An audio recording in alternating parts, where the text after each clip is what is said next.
Okay, these last two examples, atop page 103, require polynomial long division. And I'm sorry, I know while I'm talking, the bell's gonna ring, so sorry in advance if it gets loud. I'm in my office. Okay, so going back to some things to keep in mind.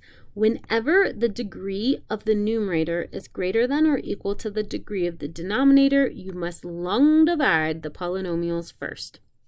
So we learned polynomial division in Algebra 2, but maybe we haven't done it in a minute. So let's just revisit long division with numbers, like in elementary school. Let's say that I want to divide 2,611 by 5, and I intentionally chose a number that's not divisible by 5. So I would first ask myself, how many times does 5 go into 2? And 0. 5 does not go into 2 at all. So how many times does 5 go into 26? Well, I know 5 times 5 is 25, so 5 goes into 26 5 times. So I would then multiply this number with this number 5 to get the number 25. So remember, that comes from multiplication.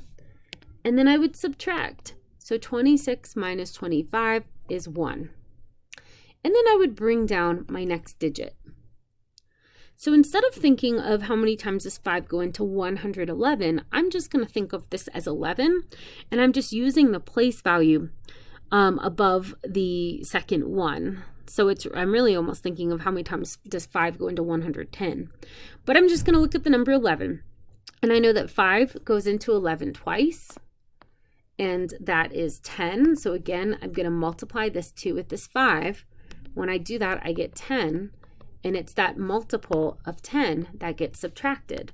So 11 minus 10 is 1. And then I bring this down and I have another 1. So one more time, how many times does 5 go into 11? Well, we know that's 2. So just like we've been doing, I'm going to multiply 2 times 5 to get 10. So this is the 10 from that last multiplication. Then I subtract and I'm left with 1. Now, you might have learned how to get decimals doing long division, but let's go back to when we called this a remainder. We get this remainder 1. So if I think about what that means, this remainder is still something that's getting divided by 5. So if I were to write this as like a mixed number, this would be 522 and 1/5. So that's a mixed number. That's the same as writing 522 plus 1/5. So whatever our remainder is, it always gets divided by our divisor, which was the number 5. Okay, so let's do this with polynomials. It's got to be more fun. So again, in these two examples, what I notice is that the numerator has either the same degree or a greater degree with the denominator. And if we think about it, like a u sub won't work, because if I use a u sub on a quadratic, I'll get a linear du. Or in my second example, if I do a u sub in my numerator, I'll get du in my denominator, which I also don't want. So we've got to divide. So we need to do x squared. Our numerator becomes our dividend. So divided by x squared plus 1. So our denominator becomes our divisor. And it's a really similar process. So I'm only going to look at this quadratic term. I'm only going to look at the leading term. So I'm going to think about it like this. What would I need to multiply x squared by to get x squared? Well, that's easy. How about 1? So then I'm going to multiply this entire expression, x squared plus 1, by this 1, and I get x squared plus 1. And just like before, that entire expression I'm going to subtract. So if it's helpful, I'm going to put a plus 0 up here. So now x squared minus x squared is nothing. 0 minus 1 is -1. And then I'm done because I don't have I'm not going to multiply x squared to get a -1. So I'm going to think of this as my remainder. So my quotient is going to be this number 1 plus a negative, so I'm just going to write minus 1 over x squared plus 1. Okay, this is equivalent to what we started with, which was x squared divided by x squared plus 1. Okay, so going back to my original problem, I'm now going to integrate 1 minus 1 over x squared plus 1. And if you want, you could break this into two different integrals, but I think we could probably do this one this way. So the antiderivative of just 1 with respect to x would be x. When I get to that second piece, minus 1 over x squared plus 1, again, I need to recognize that as subtracting, that I'm getting my arctangent. So x minus arctan of x plus c. All right, so I think for that one, the antiderivative step isn't that bad. It's the long division. All right, so one more example that involves polynomial long division down here. So again, my numerator becomes, my dividend, the thing that's getting divided. So that's x cubed minus 3x squared. So if I notice from 3x squared, I don't have a linear term. I don't have like a 2x or something. For my own sanity, and I think you'll see why, I'm going to write plus 0x there and then plus 1. And I'm going to divide that by, instead of writing x squared plus 4 for kind of the same reason, I'm going to think of that as x squared plus 0x plus 4. Because it'll be helpful for these to line up. I think you'll see why in just a second. All right, so again, I'm going to look at my leading term of my divisor.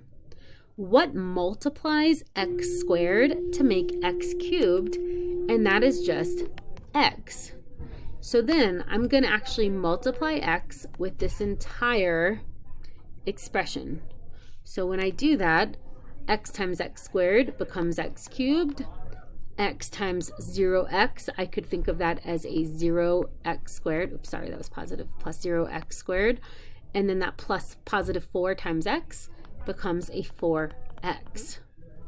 In all of this junk, sorry, I'm going to rewrite that addition sign, although it won't really matter since it's a 0. All of this is what gets subtracted. So if it helps for you to distribute the subtraction across those three terms, you could, but I'm just going to leave it like this. All right, so now I subtract x cubed minus x cubed is 0x cubed, or just 0. Negative 3x squared minus 0x squared is just negative 3x squared. 0x minus 4x is negative 4x. And then I'm going to bring down my 1. This one's a little harder than the last one. So now I ask myself, what do I multiply x squared by? Again, I'm only looking at that leading term to make a negative 3x squared. And the answer is negative 3. This is probably the easiest part. All right, so I get a negative 3. So when I multiply, now I'm going to multiply everything over here by negative 3. So I get a negative 3x squared minus 0x, or so plus 0x. It doesn't actually matter, it's a 0. And then when I get to the positive 4, 4 times negative 3 is negative 12. And again, be careful because I'm subtracting this. So if you want, you could distribute that subtraction and change all the signs. So negative 3x squared minus negative 3x squared is 0x squared. Easy. Negative 4x minus 0x is just negative 4x. And then positive 1 minus negative 12 is the same as 1 plus 12, which is a positive 13. So this is our remainder. And we know we're done here because I can't multiply x squared by something to get negative 4x. I mean, I suppose I could if there's an x in my denominator, but yeah, we're done here because we now have a remainder that is a degree less than our divisor.